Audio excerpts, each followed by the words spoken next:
Hi hello నమస్తే ఎలా ఉన్నారు అందరూ?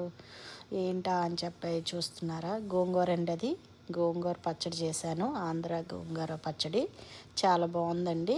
ఫస్ట్ చూసారు కదా, ఆకు క్లీన్ చేసుకొని అస్సలు వాటర్ వేయకూడదండి.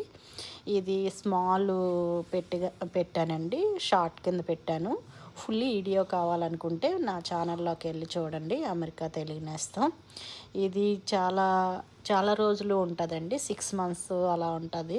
ఆయిల్ ఉండాలండి ఫుల్గానే. మీకు ఆయిల్ వద్దు అనుకుంటే జస్ట్ తక్కువ ఆయిల్ వేసుకొని కూడా చేసుకోవచ్చు, ఫ్రిడ్జ్లో పెట్టుకోవచ్చు. అలాగైనా 6 మంత్స్ ఉంటుంది. మాకు కావాల్సినప్పుడల్లా తీసుకొని బయట పెట్టుకోవడమే. కొద్దిగా ఆయిల్ ఎక్స్ట్రా వేసుకుంటే ఏంటంటే టేస్ట్ ఉంటుంది. నెక్స్ట్ మంచిగా ఆవకాయలాగా అనిపిస్తుందండి. నిలవ ఆవకాయ ఉంటుంది కదండి, అలా నిలవ పచ్చడి అండి ఇది. ఆవకాయ అనేది మీ అందరికీ తెలిసిందే కాబట్టి గోంగూర పచ్చడి, ఇది నిలవ పచ్చడి. మీరు అంత ఆయిల్ వేసుకొని వేపుకోవాల్సిన అవసరం లేదు. పోపులు అయ్యి అందులో మిక్స్ అవుతుందని చెప్పి నేను అలా మిక్స్ చేసి కూడా తర్వాత కొంతసేపు ఆయిల్లోని కొంతసేపు ఒక 5 minutes ఉంచానండి.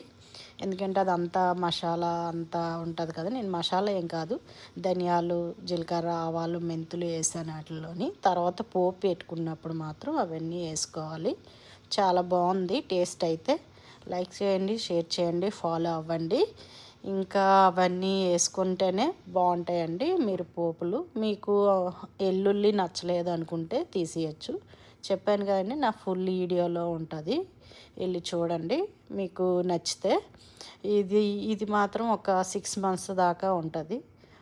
బయట ఉంచుకునే బాగుంటుందండి, అలా ఆయిల్ తేలేలాగా. మా పిల్లలకి అయితే సూపర్గా ఉందని చెప్పాడు మా అబ్బాయి. మా అమ్మాయి కూడా తిన్నదండి, చాలా బాగుంది అన్నాడు.